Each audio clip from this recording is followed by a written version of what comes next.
उसमें जो आज अपन ने ब्रह्म यज्ञ, देव यज्ञ किया, ऐसे ही परिवार के अंदर पंच महायज्ञ होने चाहिए। आर्य समाज पंच महायज्ञों को मानता है। पंच महायज्ञ क्या है उसके ऊपर थोड़ी सी चर्चा करेंगे। ब्रह्म यज्ञ जो अपन ने संध्या के रूप में किया, जिसमें वेद के मंत्र अपन ने बोले और परमेश्वर से यह कामना की कि हमारी इंद्रियां, हमारा मन, हमारी आत्मा पवित्र हो और हम इनसे श्रेष्ठ कार्य कर सकें संसार के अंदर। और संध्या काल में होवे जब संध्या काल, होकर निर्मल तत्काल, तुरंत निर्मल होके और हम जो है परमेश्वर के पास में बैठे हैं समीपस्थ। वह निराकार है, इस आंखों से नहीं देख सकते, वह शब्द प्रमाण वेद में मिलता है अपन को। उस आधार पे परमेश्वर की स्थिति का ध्यान करके और परमेश्वर की शुद्ध ज्ञान, कर्म और उपासना करें। और उसके बाद में फिर देव यज्ञ का क्रम है, जिसमें यज्ञ अर्थात हवन का विधान है। छोटा हवन, बड़ा हवन, अलग अलग जो है हवन होते हैं। और अश्वमेध यज्ञ, गोमेध यज्ञ, है ना, इस प्रकार से बड़े बड़े यज्ञ होते हैं।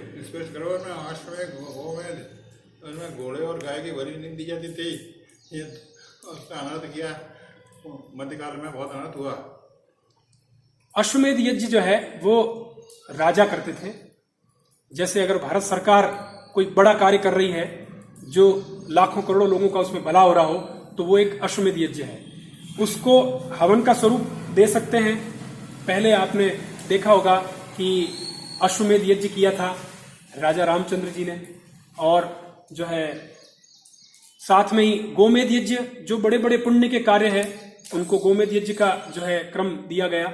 और इनमें बलि प्रथा नहीं है, उल्टा जो इसमें अपन जीव जंतुओं के लिए क्या लाभकारी कदम उठा सकते हैं वो अपन करें।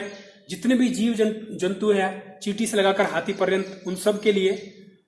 तो इसी क्रम में ब्रह्म यज्ञ, देव यज्ञ, बलिवेश देव यज्ञ, जिसकी अपन ने 10 आहुतियां दी, भात से दी और साथ में ही जो है घी से दी। तो ये जो है क्रम उसमें बन पाया। बलिवेश देव यज्ञ का ये क्रम था जो अपन को नित्य प्रति करना चाहिए। रसोई में भी अपन कर सकते हैं।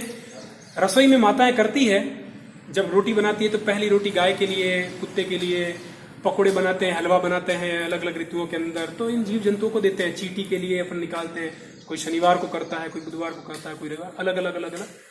तो इस प्रकार से जो ये बलिवेश देव यज्ञ है और ये अपन को करने चाहिए। पुनश्च बता रहा हूं, ब्रह्म यज्ञ, देव यज्ञ, बलिवेश देव यज्ञ।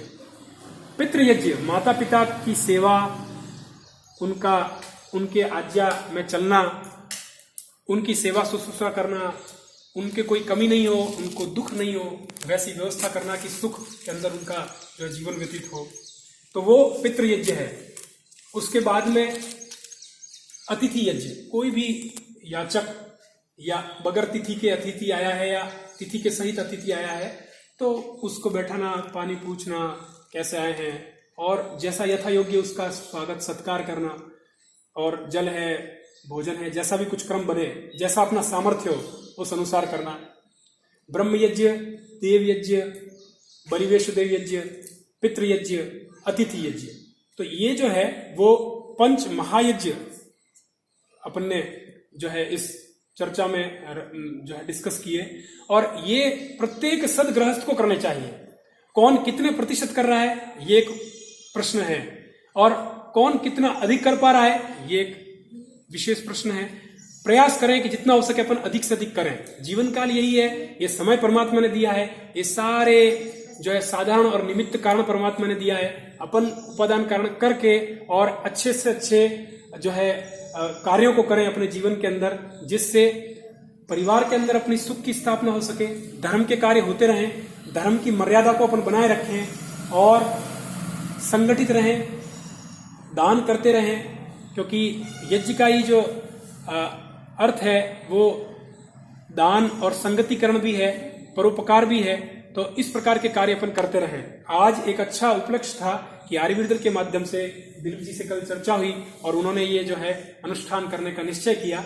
तो दिलीप जी को बहुत बहुत धन्यवाद, संपूर्ण परिवार को बहुत बहुत धन्यवाद, और हमारी सब की तरफ से आशीर्वाद जो है बच्ची को कि उसका जीवन जो है बहुत सुखमय हो, बहुत अच्छी शिक्षा वो हासिल करें और अपने जीवन में वो जो लक्ष्य बनाए उनको पूर्ण करें। धन्यवाद।